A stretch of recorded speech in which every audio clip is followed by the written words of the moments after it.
ಹೇಳ್ತಾರೆ.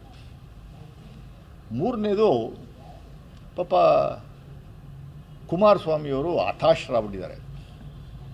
ಯಾಕೆ ಅನ್ನಿ ನೀವು ಕೇಳ್ಬೋದು, ಯಾಕೆ ಹತಾಶರಾಗಿದ್ದಾರೆ? ಕೇಂದ್ರದಲ್ಲಿ ಇಂಡಸ್ಟ್ರಿ ಮಿನಿಸ್ಟ್ರಿ ಇದ್ದಾರಲ್ಲ.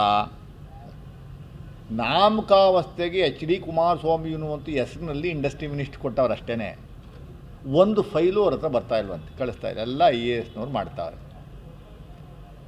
ಏನೂ ಕೆಲಸ ಇಲ್ಲ ಪಾಪ ಅವರಿಗೆ.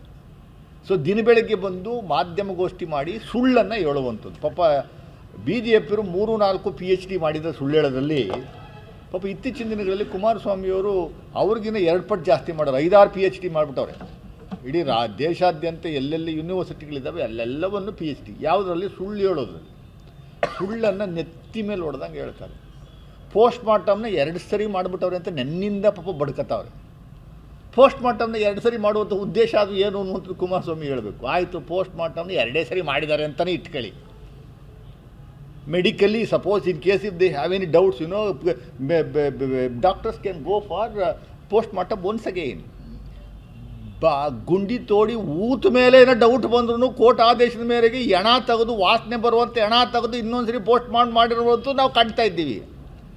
2ನೇ ಬಾರಿ ಪೋಸ್ಟ್ ಮಾರ್ಟಮ್ ಮಾಡಿರುವಂಥದ್ದಕ್ಕೂ ಇದು ಕೇಸ್ ಮುಚ್ಚಾಕುವಂಥದ್ದಕ್ಕೂ ಮತ್ತೊಂದಕ್ಕೂ ಇನ್ನೊಂದಕ್ಕೂ ಈ ಗಲಾಟೆ ಆಗಿರುವಂಥದ್ದು, ಸತ್ತೋಗಿರೋದಕ್ಕೂ ಏನು ಸಂಬಂಧ ಅನ್ನುವಂಥದ್ದು ಕುಮಾರಸ್ವಾಮಿ ಅವರು ದಯಮಾಡಿ ಹೇಳಿ.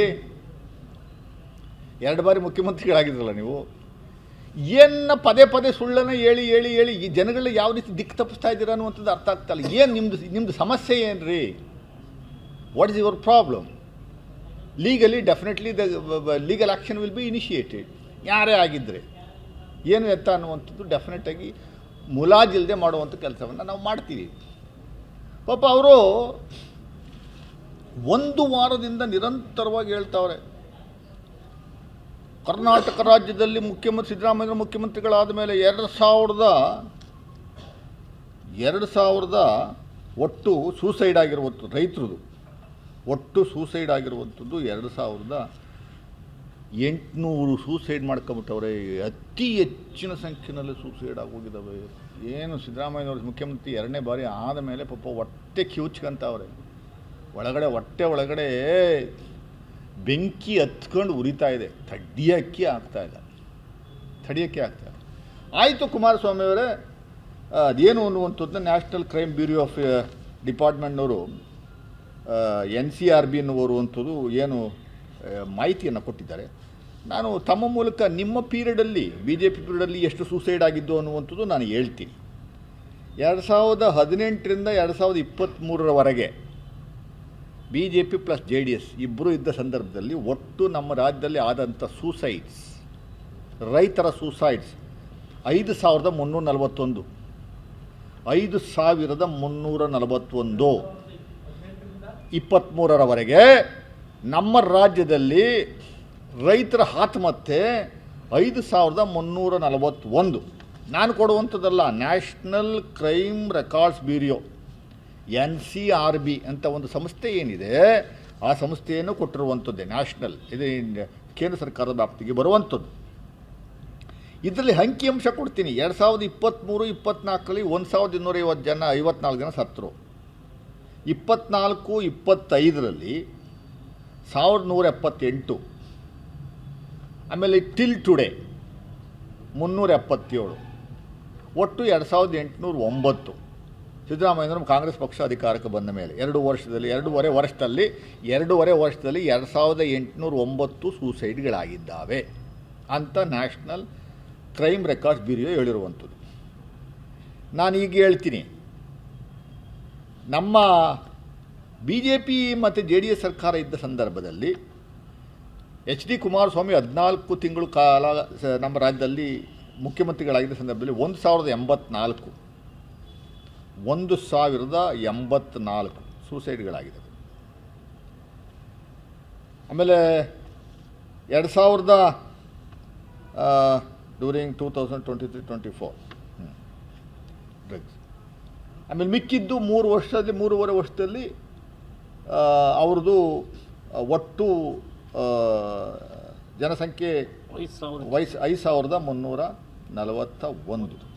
4257 ಜನ ಸತ್ತಿರುವಂಥದ್ದು ಬಿ ಜೆ ಪಿ ಸರ್ಕಾರದಲ್ಲಿ ಕುಮಾರಸ್ವಾಮಿ ಇದ್ದಾಗ 1084, ಒಟ್ಟು 5341, 5 ವರ್ಷ ಪೀರಿಯಡಲ್ಲಿ. ನಮ್ಮದು 2.5 ಸಾವಿರದಲ್ಲಿ 2007 ಸತ್ತ. ಇದು ಕಂಪ್ಯಾರಿಸನ್. ಅಂದರೆ ನಾನು ಸೂಸೈಡ್ ಮಾಡ್ಕೊಳ್ತಾ ಇರೋದನ್ನ ಕಂಪೇರ್ ಮಾಡ್ತಾ ಇದ್ದೀನಿ, ದಯಮಾಡಿ ತಪ್ಪು ಭಾವನೆ ಮಾಡುವಂಥದ್ದು ಬೇಡಿ. ಸೂಸೈಡ್ನ ಸಂಪೂರ್ಣವಾಗಿ ಝೀರೋ ತರುವಂಥ ವ್ಯವಸ್ಥೆ ಎಲ್ಲ ಸರ್ಕಾರಗಳಿಗೂ ಜವಾಬ್ದಾರಿ ಇದೆ. ಅದಕ್ಕೆ ಏನೆಲ್ಲ ಮಾಡಬೇಕು ಅನ್ನುವಂಥದ್ದು ಸರ್ಕಾರಗಳು ಮಾಡಬೇಕು. ನಮ್ಮ ಸರ್ಕಾರನೂ ಮಾಡಬೇಕು, ಇತರ ಸರ್ಕಾರಗಳು ಮಾಡಬೇಕು. ಇಡೀ ದೇಶದಲ್ಲಿ 10,786 ಜನ ಸತ್ತವ್ರೆ. 10,786 ಜನ ರೈತರು ಸತ್ತಿದ್ದಾರೆ ಒಂದು ವರ್ಷದಲ್ಲಿ, 5 ವರ್ಷದಲ್ಲ, ಒಂದೇ ವರ್ಷದಲ್ಲಿ 2024ರಲ್ಲಿ 10,786 ಜನ ಸತ್ತಿದ್ದಾರೆ. ಬಹುತೇಕ 17 ರಾಜ್ಯಗಳಲ್ಲಿ ಬಿ ಜೆ ಪಿ ಸರ್ಕಾರನೇ ಇದೆ. ದಯಮಾಡಿ ಹೇಳಿ. ಆಮೇಲೆ ಪಾಪ ಬಾಯಿ ಬಡ್ಕತ್ತವ್ರು ಇವರು. ಕ್ರೈಮ್ಸ್ ರೇಟು ದೊಡ್ಡ ಮಟ್ಟದಲ್ಲಿ ಕ್ರೈಮ್ಸ್ ನಡೀತಾ ಇದೆ ರಾಜ್ಯದಲ್ಲಿ. ಬಿ ಜೆ ಪಿ ಸರ್ಕಾರದ ಕ್ರೈಮು ನಾನು ಹೇಳ್ತೀನಿ. ಬಿ ಜೆ ಪಿ ಸರ್ಕಾರದಲ್ಲಿ ಇಯರ್ ವೈಸ್ ನನ್ನ ಹತ್ರ ಇದೆ, ಎಷ್ಟಿದೆ ಅನ್ನುವಂಥದ್ದು. ಇಡೀ ದೇಶದ ಕ್ರೈಮ್ ರೇಟು ನಮ್ಮದೇನು ಅನ್ನುವಂಥದ್ದು ಹೇಳ್ತೀವಿ. As per national crime records ಬ್ಯೂರೋನೇ. ಮತ್ತು 2020-21ರಲ್ಲಿ 19,000 ಕ್ರೈಮ್ ಆಗಿದ್ದಾವೆ. 2022ರಲ್ಲಿ 19,567 ಆಗಿದೆ. 18ರಲ್ಲಿ 19,564, 19ರಲ್ಲಿ 20,157, 20ರಲ್ಲಿ 20,986. ಇಡೀ ದೇಶಾದ್ಯಂತ ಒಂದು ವರ್ಷದಲ್ಲಿ ಆಗ್ತಾ ಇರುವಂಥ ಕ್ರೈಮು 4.5 ಲಕ್ಷ. ನಮ್ಮ ಸರ್ಕಾರ ಬಂದ ಮೇಲೆ ಆದಂಥ ಕ್ರೈಮ್ ಸಂಖ್ಯೆ 10,000. ಇವರು 5 ವರ್ಷ ಪೀರಿಯಡಲ್ಲಿ ಆಗಿದ್ದಂಥ ಕ್ರೈಮ್ ಟೋಟಲ್ ಸಂಖ್ಯೆ 22,000 ಕ್ರೈಮ್ಸ್ ಆಗಿದೆ. ಡ್ರಗ್ಸು ಅಷ್ಟೇ. ಅದು ಮಾಹಿತಿ ಇದೆ ಎಲ್ಲ, ಸುಳ್ಳು ಹೇಳುವಂಥದ್ದಲ್ಲ. ಯಾವುದೋ ಒಂದು ಮಾಹಿತಿ ಇಟ್ಕೊಂಡು ಊರೆಲ್ಲ ಬಡ್ಕೊಳ್ಳೋವಂಥ ಕೆಲಸವನ್ನು ಮಾಡ್ತಾ ಇರುವಂಥದ್ದು ಎಷ್ಟರ ಮಟ್ಟಿಗೆ ಸರಿ ಅನ್ನುವಂಥದ್ದನ್ನ ನಾವು ಕೇಳ್ತೀವಿ.